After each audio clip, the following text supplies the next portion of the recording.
Welcome my friends, this is Maniacal Incorporated, and this is Sandwalkers, a new roguelike from Goblin Studios, developed and published by Goblin Studios, and a big thank you to them for sending on a key so I could check this out. I've been having a lot of fun with this of recent.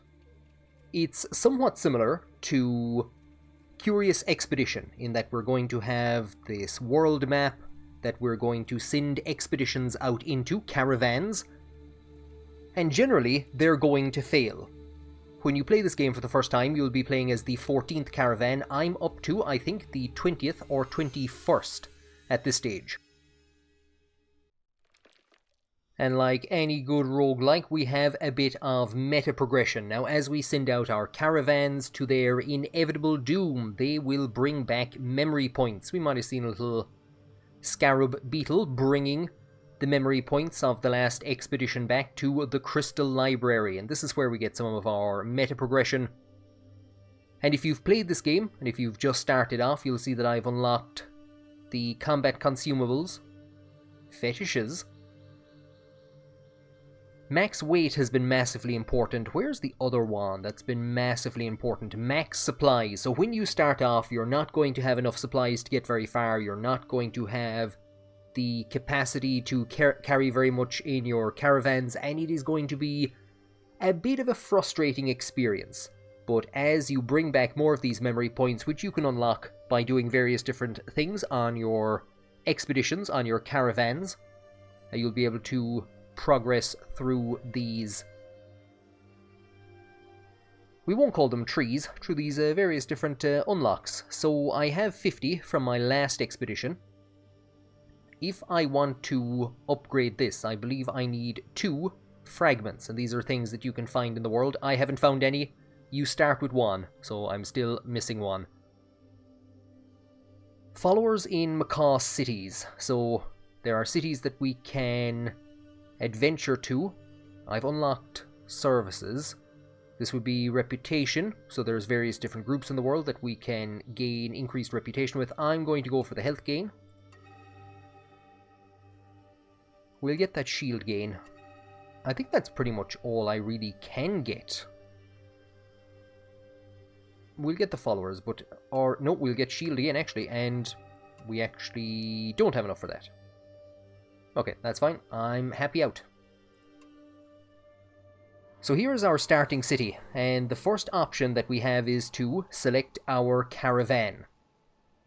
Now, in our starting city, there are basically... I've actually forgotten how many different classes there are. This guy, the Oniriomancer. I like him, but what I want to do is I want to check for good traits. So it takes 25% less damage, but loses hope. The caravan will lose hope if they drop below 75 health. That only kicks in if they're below 25 health. So yeah, inflicts 10% more damage. This is a good choice. He's always going to have the same opening attacks and the same activated ability. So I'll select him. So we're going to select a 4-person caravan. Increase max supplies and inflicts 50% more damage from the back row, and that is exactly where you're going to be. However, we have health regeneration, which is something that we would badly need. Now, they also have a speed.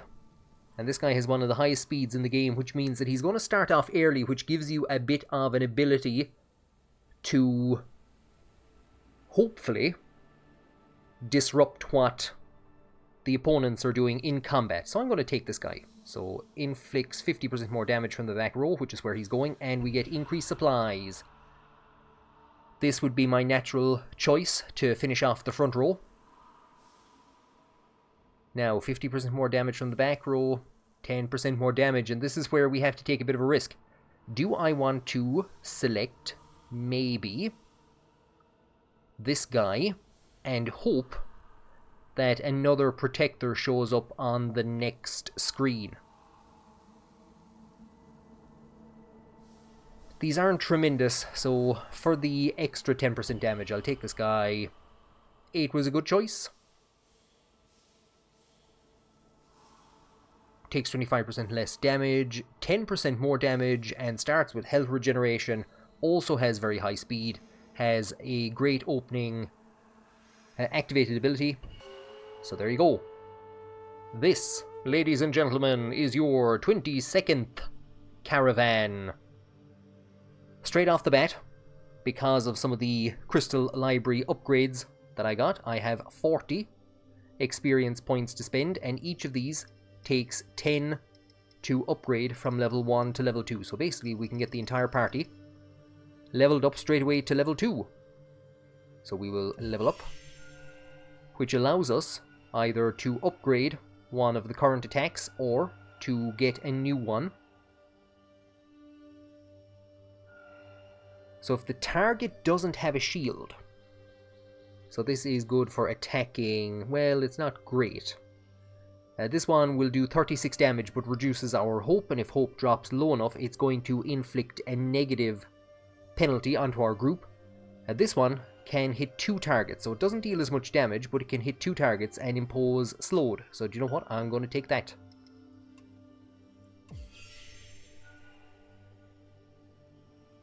This is an interesting one, so it'll knock their shield down to 0, and breaking their shield is very important, but it'll also bring your own shield down to 0. And you can upgrade this later on, which will allow you to get shield regeneration. So I'm going to take this one, because healing is a rarity in this game.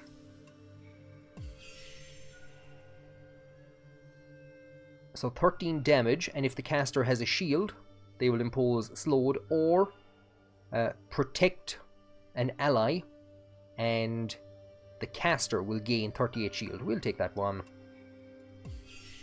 And our botanist. So 23 damage and shield disintegration. We can protect somebody, so basically the exact same as the one that I just took for the protector, or 12 damage and impose weakened, which will have their damage, which can be very helpful. And it'll actually do it to 2 of them, so do you know what, we'll take that one. So there is our starting setup. Doesn't really matter doing this here, because you always get the option to do so at the start of combats. So it's something maybe a small bit like Curious Expedition, the way that you start on one side, they all start on the other side. We're going to have an initiative order, which is based on the speed. And then we have our reputation with various different groups in the area. We have support as well, which is something I haven't unlocked. I have heard of people going up into high 30s and even into the 50s with their caravan numbers. So there is a good chunk to get done and a good chunk to be unlocked yet. But that's pretty much all that we can do from here. Here's some starting resources that we have. So we'll be able to sell these if we can get some place to sell them. This is very helpful in keeping our party alive, and this will be used for gaining supplies. So here's our hope. We are serene. The area that we're in at the moment, the enemies are harmless. We have 52 out of 52 supplies, and the weather conditions are sunny. And here is our memory points. Here is how many memory points we have in total. So there's the 10 that I had at the end of buying stuff in the Crystal Library. We might have something in the quest board. We do! So a delivery. Somebody wants us to provide a delivery service. Well, there you go. Somebody has to do deliveries in the apocalypse. As we were discussing our plans, a local humbly came up to us carrying a package. She was hoping we'd be able to deliver. Kenix would often tackle such services, but would always ask to be paid up front. Sadly, she could not afford that, but the package's recipient would be able to repay us. So they are a nomadic desert folk who lived off trading and craftsmanship. Fearsome in combat, we will accept. So our reward is, I believe, some hope and pure celestite. I have heard people complain about the font, and do you know what? That is very small. And we can actually see some kind of an empty string, I believe, at the start. So the game, I should mention, is in early access. It's not all fully available at the moment. It's the first act. So there are going to be a few bugs here and there, especially with empty strings and things like that. But there are a couple of visual bugs. Hopefully we won't see them. And if we don't, I'll address them at the very end. Now here's our mission. We might have to leave first of all. And leave. And welcome to the world. So this is the 22nd, not the 22nd, the 22nd caravan. You start as caravan number 14. So there's this lore about you're trying to find Umama. And a caravan is basically trying to get to there. And 13 have tried before you, and you are number, well, we're up to 22nd now. And this is what the previous caravans have discovered. So much of the world kind of remains, the major points in the world will remain static.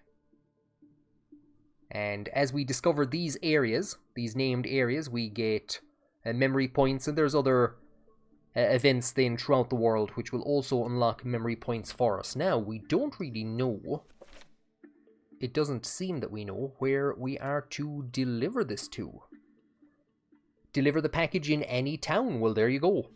Looks like we are heading for, it says the terracers. Can I just head for any town, or does it have to be a terracer town? So the first town that you will basically visit is, so this is Lekwasi, this is Musawinkosi, so that's usually where you end up, but this is a terracer town, so we could, it's a bit dangerous, but we could try and get across this section here, keep out of the sand. The sand is a devil to go through. It gets everywhere, and it's rough and it's coarse. I hate it. It's a very easy way to get yourself killed. So as you want to move some squares, you can see it has a cost of 6 in terms of supplies. If we were to try and do that through sand, that cost would go up. If we run out of supplies, it's going to start eating into our health. So I think that's what we might do. We might head north. Now we do have the ability to get some rope for a cost of 5. So we're going northwards, says he, going southwards. We have a mysterious sprout.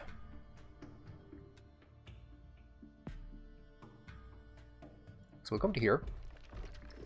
We will use our mace rate. Click on that. So it generates a mysterious plant. And I can now actually click on that and gain Astralopod. So it's a combat consumable, which is something that needs to be unlocked, and it will deal 14 damage and apply stunned to an enemy. I have 2 of them.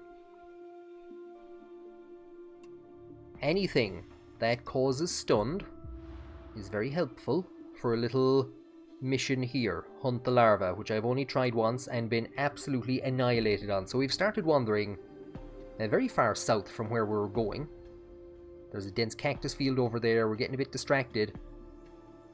So if we wander back up here, this small herd will give us plus 12 supplies and plus 1 damaged fur. And we're almost back to where we started. So this is the main gist of the game, is to adventure around the world and hope that you can find enough resources that will get you through to the next place that you're trying to get to, basically.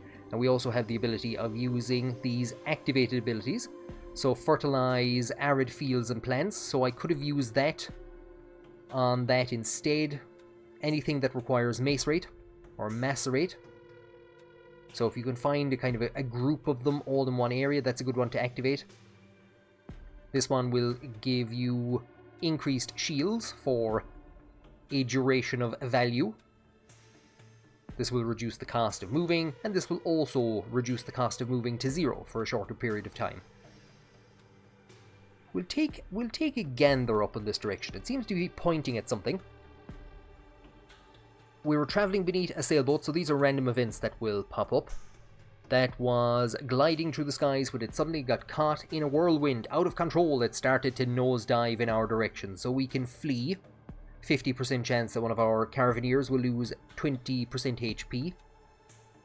Or we can slow its descent, and we can do this because we have access to the Protector. So depending on who you have in your party will give you various different options, and this will increase our reputation with Nebulous, which is one of the factions in the game. We'll slow its descent. It doesn't tell us, but it does look as though a member of our party lost 25% of their HP, which was something we were warned about. There does tend to be a bit of an issue with the game not always giving you all the information. It can be quite difficult at times to actually figure out... Wait, what happened there? So that'll give us 12. Do you know what? We're okay for now. I think this is going to give us pickaxes, which can be handy.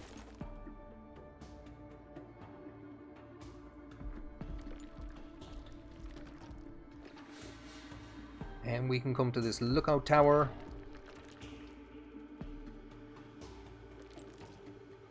And reveals a chunk of the northern territory.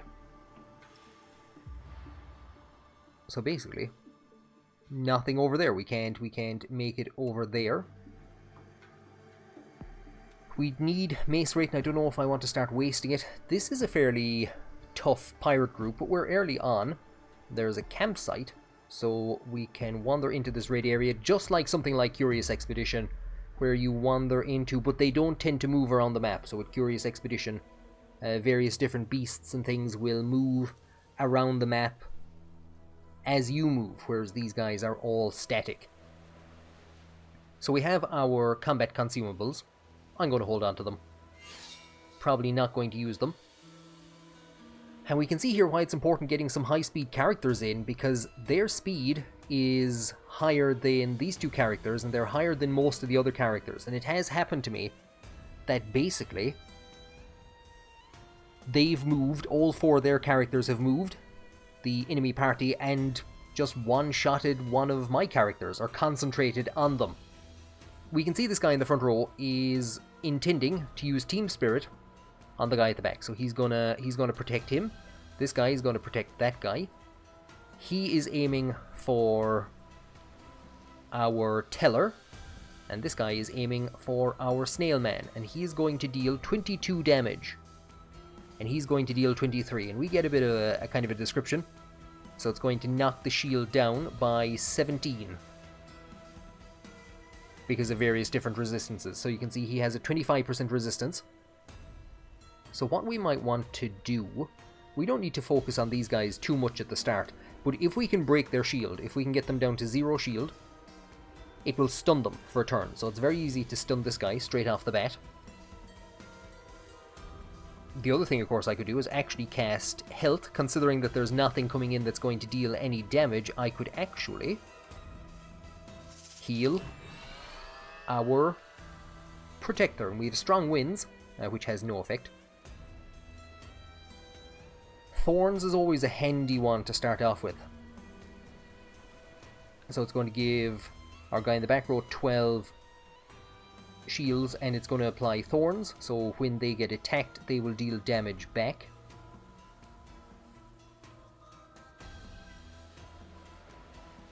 I don't think we need to focus too much on that at the moment. We will, so that doesn't hit the back rows.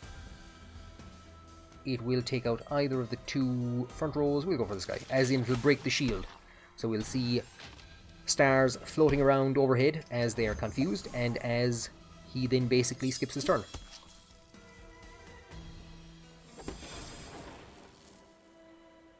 Now, this guy has a great move. If he manages to kill somebody, he's going to gain 44 shield. And we can see that there's an attack coming in against him.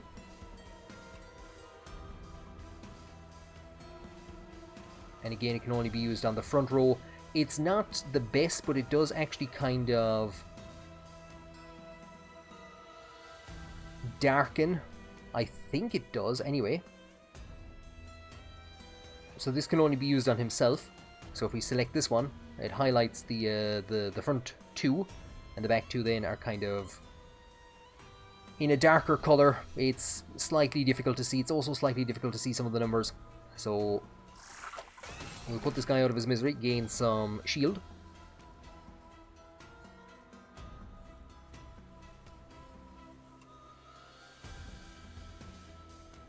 This is an attack that will hit the front row and then hit the back row, the guy directly behind him.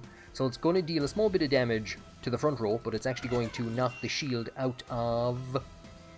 I thought it was going to. It was telling me it would, and then it didn't. But we can always hit him with a mockery.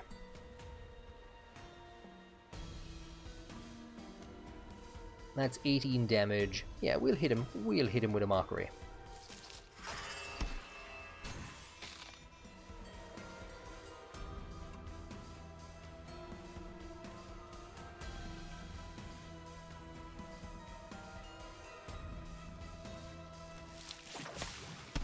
So the combats can be, I won't say fairly similar. The turn orders are pretty consistent.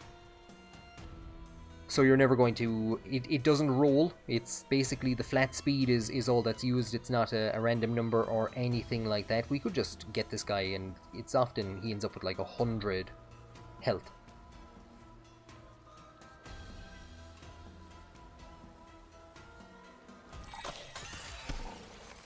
So we kill one and slow the other, which then does actually impact his speed.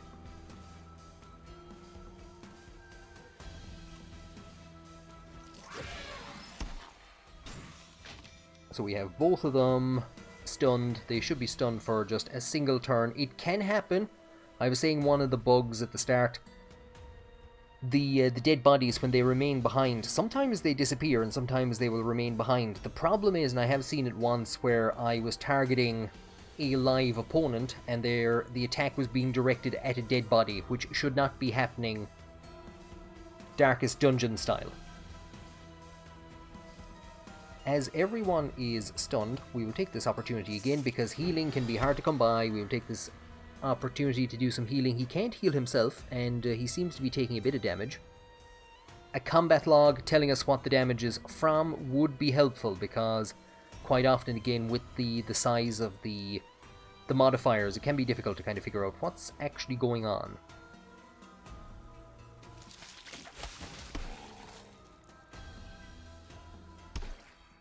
So it started as this guy's turn. He was stunned. He is now no longer stunned. He is, however, dead.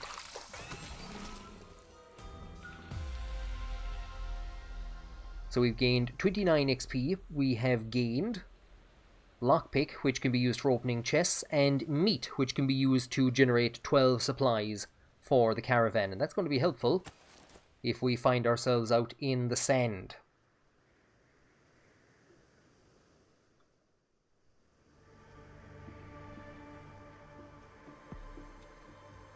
And we still have our campsite to visit. So it's a pirate camp. The fleeing pirates had managed to leave with most of the loot, but surely they had left some behind. Additionally, the lookout could give us a nice view of the surroundings before we resumed our journey, so we will probably take what we can. Or get some materials which would give us a travel chest. The Dancing Flame Fetish deals 50% more fire damage to a line, or deals 50 fire damage to a line of enemies. And the one over here, will it tell me what the Dowsing Fetish does? It doesn't. So these are, I don't know how you describe them, relics of some sort that can be equipped, that do various different things. You could almost think of them as weapons. It'll give us a lock blade and a tri-blade, which is something that can actually be equipped to increase agility and strength to impact the amount of damage that can be done. I think we're going to take some of the goods and leave quickly. So we grabbed all we could and left as soon as possible. Look at this for a mad selection of stuff. So we have a claw fetish. A symbol of power among the ocelots. Claws represented the courage of the soul, so deal 100% physical damage to an enemy in frontline. If target has no shield, also apply slow. I think that might be handy. Well, we'll check what we actually have first of all. Deal 80% physical damage to an enemy in frontline and apply bleeding. And a makeup box. So increase will by 6. I don't know, do we have? So you can see there is 20 damage, 200%. And it shows a flexing arm. So our flexing arm is 7. And if we add something there that increases our flexing arm, it should theoretically increase the attack. Whether it does or doesn't, I'm not too sure. I don't think we have anything that actually uses... So it uses willpower and is a mental attack. Okay. So we would want to give you this. So that's actually an accessory. Now, is that dealing extra damage? That's 53 damage if I take that away from you. That's down to 35, so that is a significant... That is a significant increase. There we go.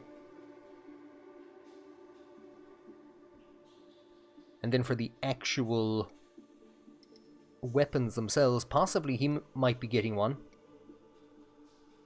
I'll give that to you, so it gives him an actual extra attack, we'll say. And deals 80% physical damage to an enemy in front line and applies bleeding. So if I give you that, that's going to deal 21, 80% of his will, and applies bleeding. So considering that we've given him the makeup box and a dervish fetish, a figurine with the properties of a spinning top. Oh, and this is the package. I thought it was a chest. I was going to open this up. I thought, yay, we found something that we can open with our lockpicks. No, it's a delivery. Okay. That was a pretty good combat. So we could wander way up here. Oh, we'd actually get something really good for doing that. That's 26 points though, and it's a difficult area to come back down out of. Because we'd need to get over in this direction. That is a...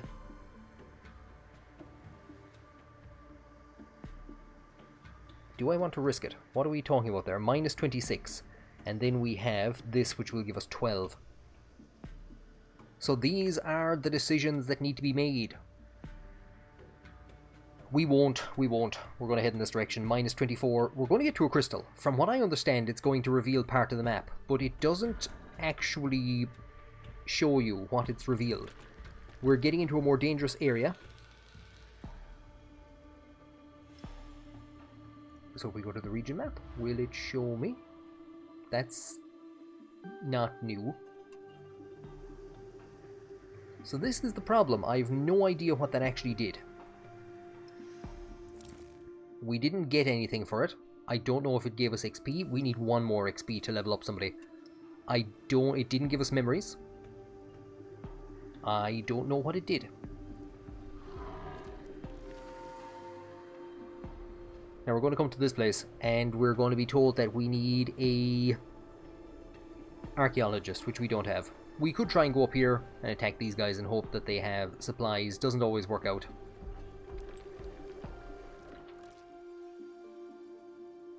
So this is grayed out because we do not have an archaeologist. So all people from all times have attempted to connect with the invisible.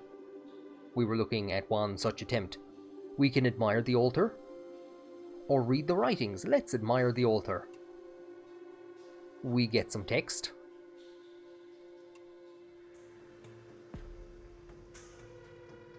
And is that it?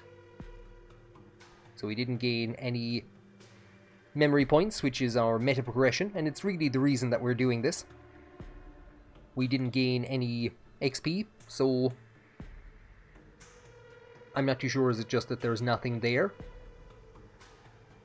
That you need an archaeologist, but then you have two options, and they don't really do anything otherwise. Now, here is our bit of a problem. It's telling us that we're going to lose minus 12% to get to here. It's now telling us it's going to cost 20 food. And I think we're being ambushed. We are indeed by this devil. When you get to areas where the damage is much higher. So this goes up 3 tiers. This guy is an absolute... He's a killer. He is a killer. It's not too bad at the moment, though.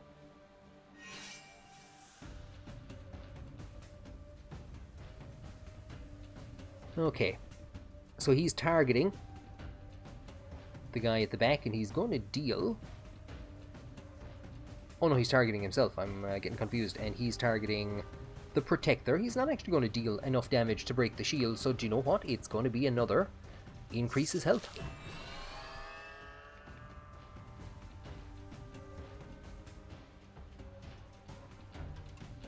With the poison. Now, this guy has no shield, which is a bit of a problem, because we can't break his shield.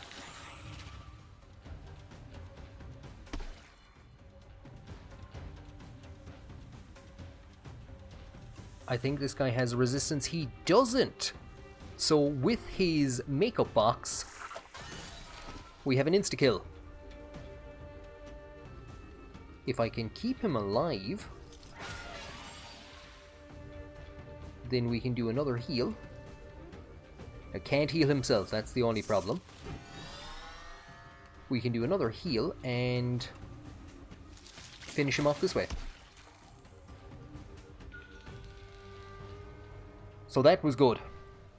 Noppleberry is just like the meat that we just got. It gives us 5 supplies. We got a Teeth Cape. So this will increase somebody's will, defense, and mental resistance. And that can be traded for various different things. We should also have enough XP to level somebody up. And I think we're going for our Oneriomancer.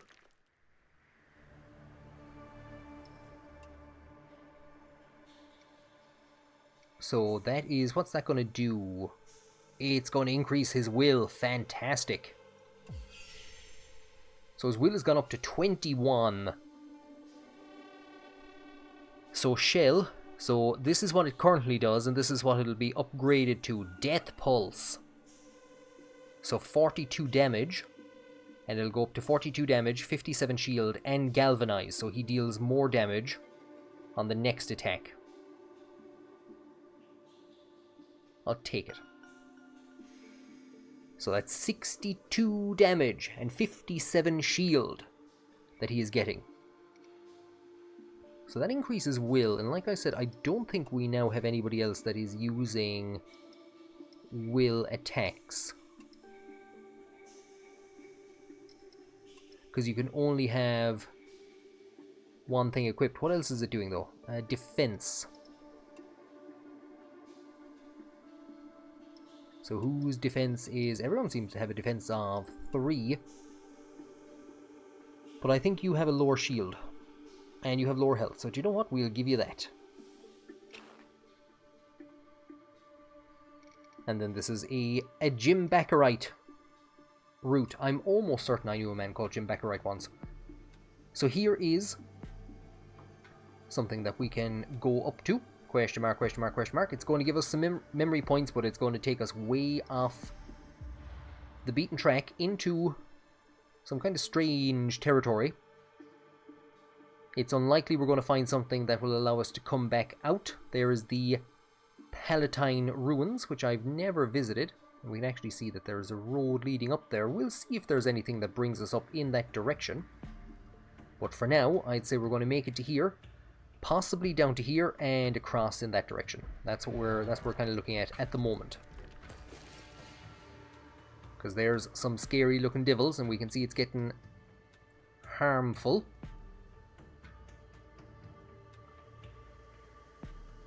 So it's kind of it's a basement, a spooky basement. We will leave the spooky basement for now.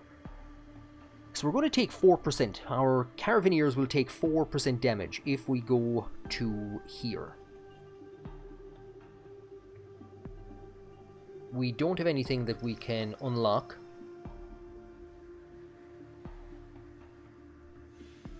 So this will bring movement cost down to 0 for 5 turns. So we lose nothing, and it actually costs us no supplies, and it doesn't cost us any health. We can... So we found, basically, a previous caravan, or at least an ancestor, crystallized. Extract Reminiscences. This is the one I usually take because I don't like knocking down hope, because it gives us, I think it gives us a negative shield. Do you know what? We'll take this. We polished some Christospheres. Yeah, took some Christospheres off of our crystallized ancestor so that we could take them with us. So we are discouraged. Minus 50% shield increase in negative events. All reputations -1. Now, what did we get for that? Did we get anything?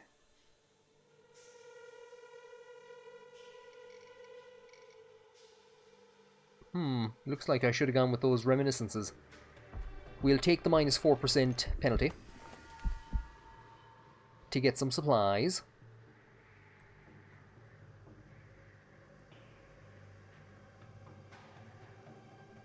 So we can see here dry lands are -2 movement cost. The desert lands are -10 and -4 in terms of health.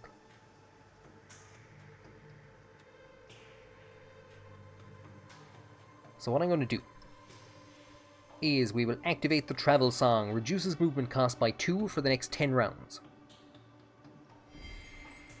So the cost is basically 0 to get to here. We have a random event. The powerful smell of desert truffles hits our noses. One was hiding beneath a labyrinth of thorns, protected from greedy animals by the thorny enclosure. Reaching it would definitely involve a few scratches, but delicacy was worth it. But this delicacy, so it would give us 20 supplies and one caravan member loses 20 HP, 20% HP. We will take it. So... oh no! The Turtlemancer. Or I should say the Snailmancer. So we have some doggos. They are fairly fast, if I remember correctly. And they are attacking the top and across the bottom. So I don't know if we can spend too much time messing around with them. He's dealing 16, so he's not actually going to break anyone's armor, and he most certainly isn't going to break any armor, I don't think. No, so we could spend some time messing around. And heal you up, because I think you received most of the damage. Well, I was going to say you'll see there. It was very hard to pick out how much HP he had. I think it was 58, and hovering over him, it looked like he was going to be returned to 75 HP. It kind of looked weird. So that's also a bit of an issue. It seems to be showing what the max HP is, or something like that. I'm not too sure. So this will deal 17 damage and weakened, which will actually decrease the amount of damage that they're going to do. So they're not going to break through anyone's shields, and they're going to deal even less damage now. So he was supposed to reduce that to 19, and he has failed. 62 damage. I think, no, they don't. I thought these guys had a bit of a resistance. So that'll knock him to 15. We can get off another heal if anyone needs it. Do you know what? You could use it. So there it's telling us it's going to go to 78, which is impossible.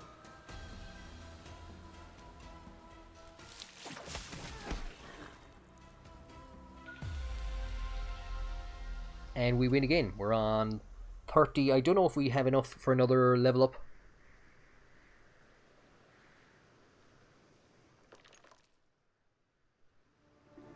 We do not. We're just on the flat 30. So this observatory, I think, should reveal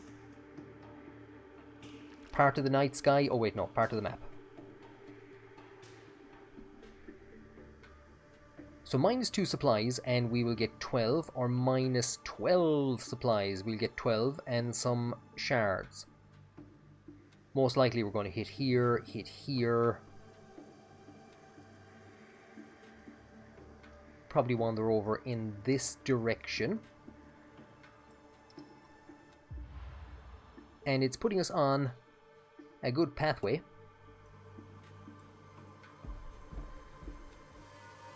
For our Amazon delivery route. Now, I'm not too sure what this is pointing at. Is it pointing at the ruins? Or is it pointing at other chests? So, I did comment on these ruins not having anything that you could do, but it's entirely possible. That's because I hadn't visited the correct column to begin with. So maybe there is something there. This solo animal would be a good one to visit. But once, oh look at this, once we hit this green area, it's going to start really decreasing the cost to us. We're ambushed just on the outskirts of the ruins by more puppers. So everyone seems to be a-okay for healing, as opposed to this poor dude themselves, and it's pretty much actually the exact same attack as the last time.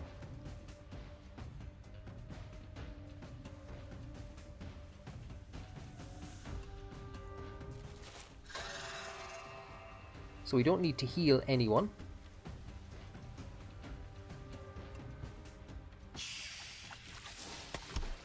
We can get our attack that hits the two of them. You're not getting through that shield. You're not getting through those shields.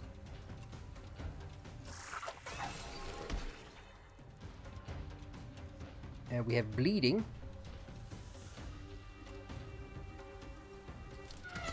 But he can't bleed if it doesn't return to his turn again.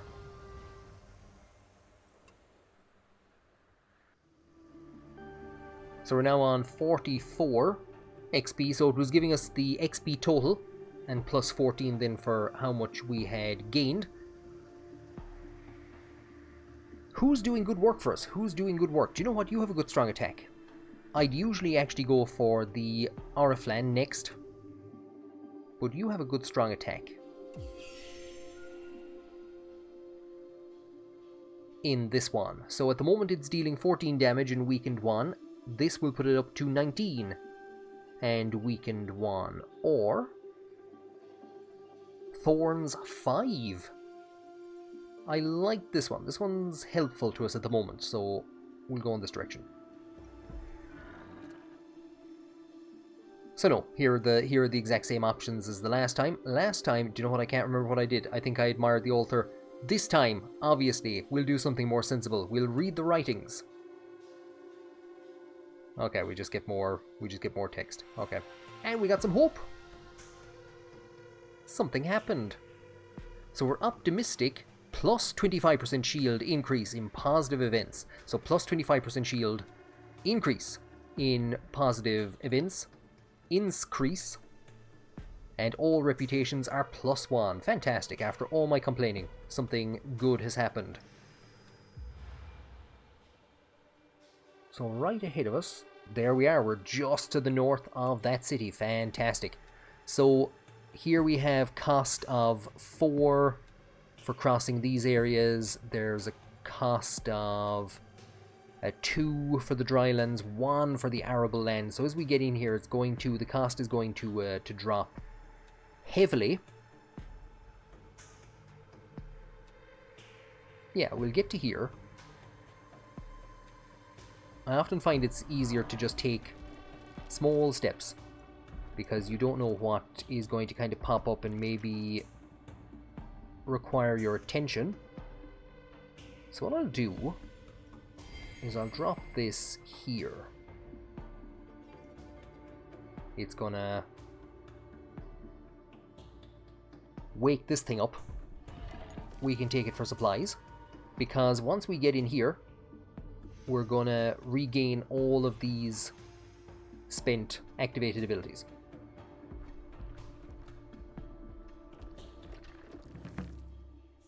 So after asking around, we quickly found the package's prospective recipient, who showed as much surprise as he did gratitude. He had assumed he'd never receive it, and was happy to pay us for it. Thank you. Don't actually know what happened. So pure Celestite, +1 reputation, and we lost the package. Well, there you go. It was something. We have a quest board here, so this is because I unlocked services. We can do random tasks in the city of PL City 1B Ter Yaya intro. So we had found the location of the Palatine Ruin. So do you remember I just said that that was something that I was not going to look into? We broke bread with a mysterious traveller. He felt honoured to be meeting the legendary Macaw Caravaneers and sung the praises of the Lekwasi Crystal Library. Oh, it's mighty. It's great. We've beetles taken back. Well, they're not taking back much from this mission at the moment, but we have them taking back stuff every once in a while.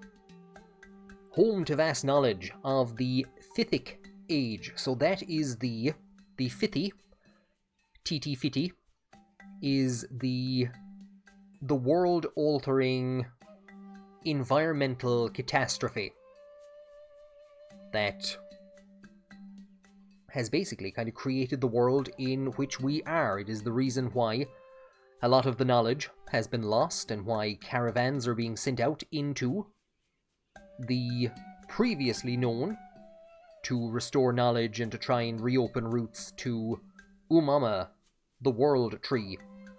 So it has knowledge of the Fithic era. The Palatine folk, his people, were once the great scholars of Uwando, but the Fithi has shown them no mercy. So that is the chaotic weather that came after the Mother Tree disappeared. It took many forms and created as many dangers. TT. So we'll continue. I mentioned this was in early access, didn't I? So we have a quest. Visit the ruins. Now, that quest is still going to be available when if this party gets wiped out. Yeah, no, this party's totally gonna survive. Yeah. But if this party, for some strange reason, should get wiped out, when we start back in Lekwasi, we're going to be able to resume that mission. So I don't actually have to go and do it now, we'll say. At least I don't think so.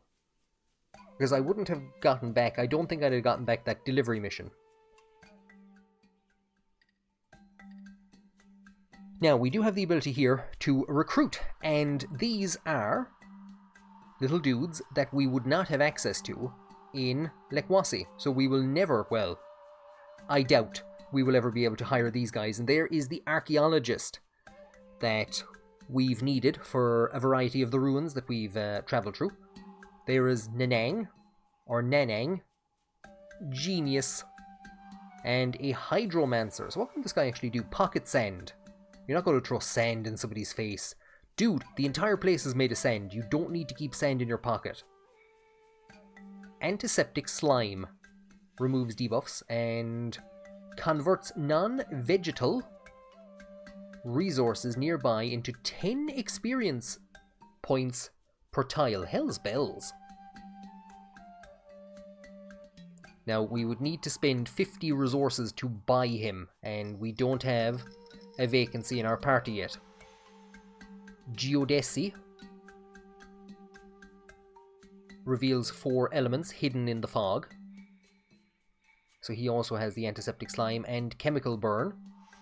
And Pump, the hydromancer, brings water up out of the landscape around the caravan in order to collect it. Do we need water for something? So this is recruitment, so we're not recruiting. I'm not too sure if I've clicked on something accidentally. We have the marketplace. So this is similar to, again, Curious Expedition. We have a variety of things that we can buy. Blood Fetish, grant galvanized to all allies. Deal 80% wind damage to a line of enemies. A Mushroom Hat, +2 Constitution, +1 Intelligence, +25 Water Resistance. I don't know if we have anyone. I think we have somebody that's using Intelligence. +4 Constitution and +2 Defense. That'd be a handy one to give to the Oriflan, but you can see they're quite expensive. 14 damage and apply weakened. Restore health. This is fantastic for getting supplies, and you can see that there's this up arrow indicating that it's more expensive here than it would be in other areas. So they will also pay us less for whatever this thing is, but they will pay us more for pickaxes and lockpicks and all of the things that I kind of need. I don't think they have anything I want. I do find it kind of... It would be handy if there was if you could click on this and you had a left and right arrows that you could increase or decrease the amount of this that you want. We'll take this. I should try and figure out how much I can sell. So I don't really have any idea of how much trade value I have on me.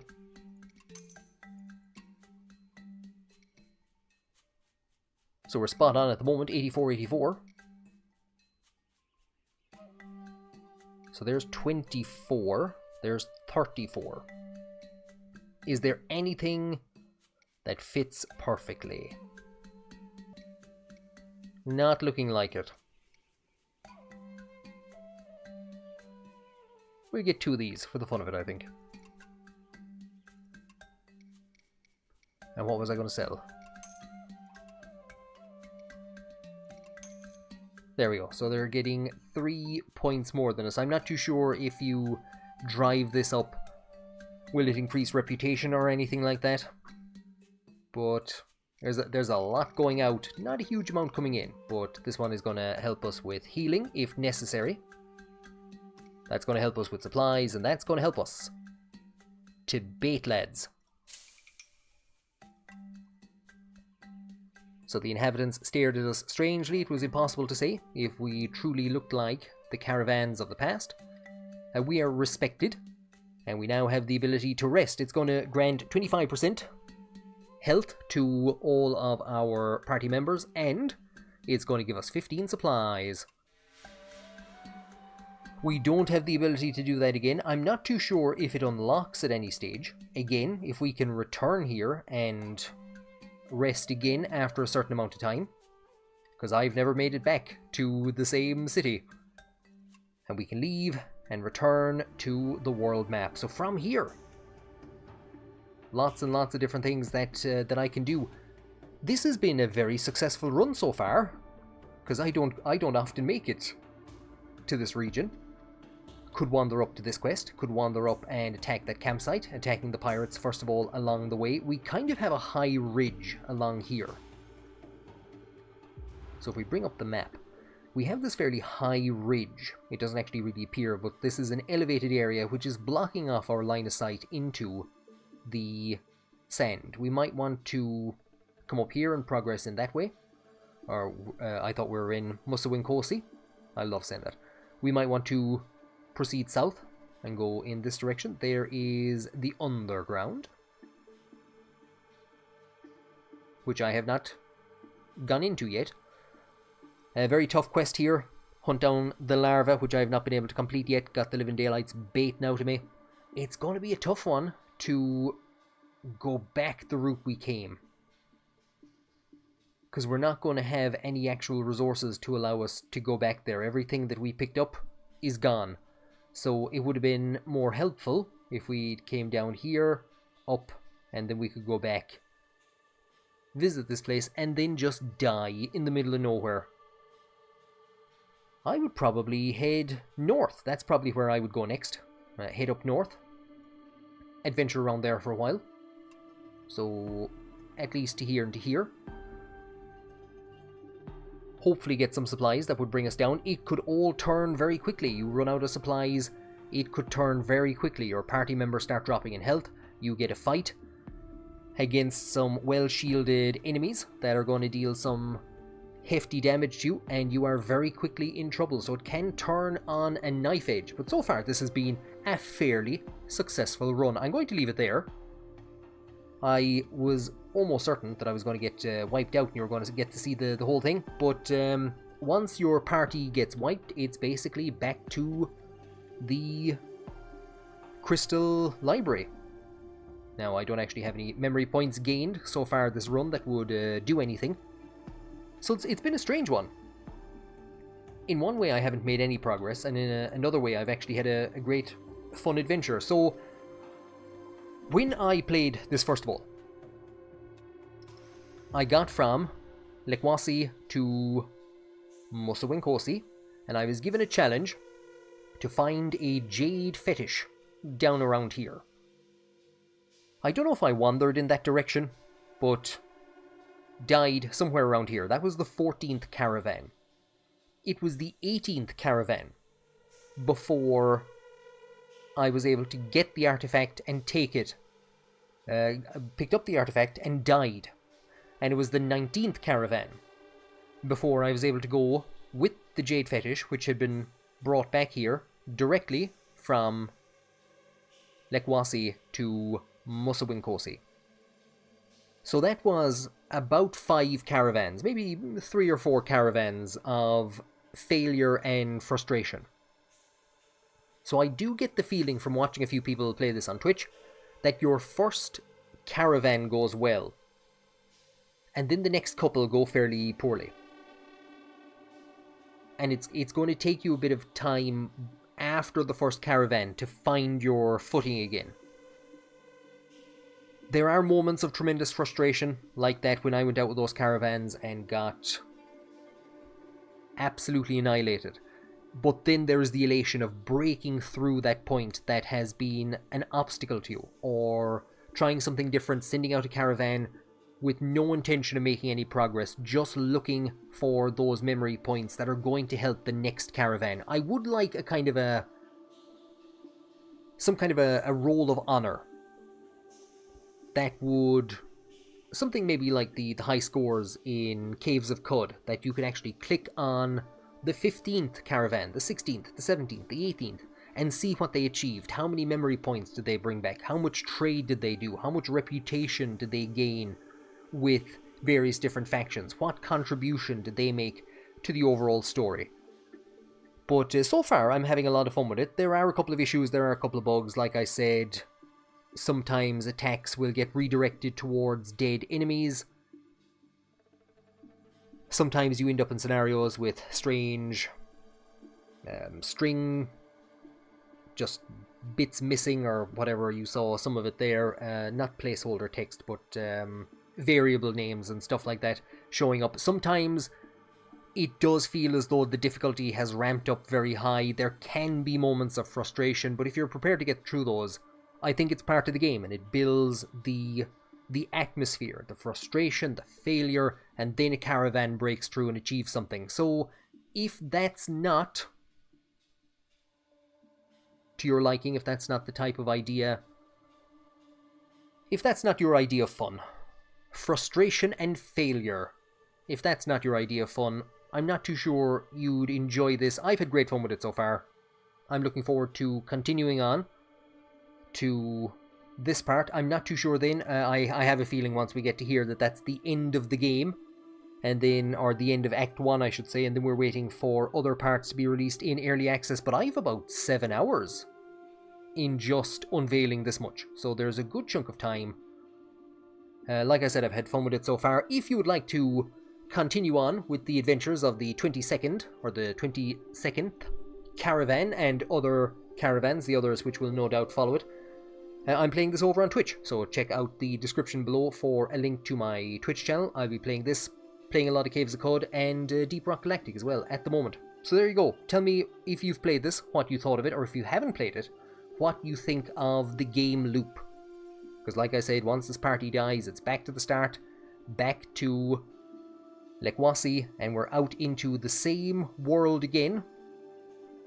The ancient sites that we saw and all that kind of stuff, they're random, but Yaya is in the same place, Musawinkosi is in the same place, we'll have the same missions, and it's going to be the same overall world, a bit like Caves of Cud in that sense. What do you think of that, and what do you think of that game loop? But other than that, thank you all very much for joining me, and I hope that I will see you as a member of the next caravan.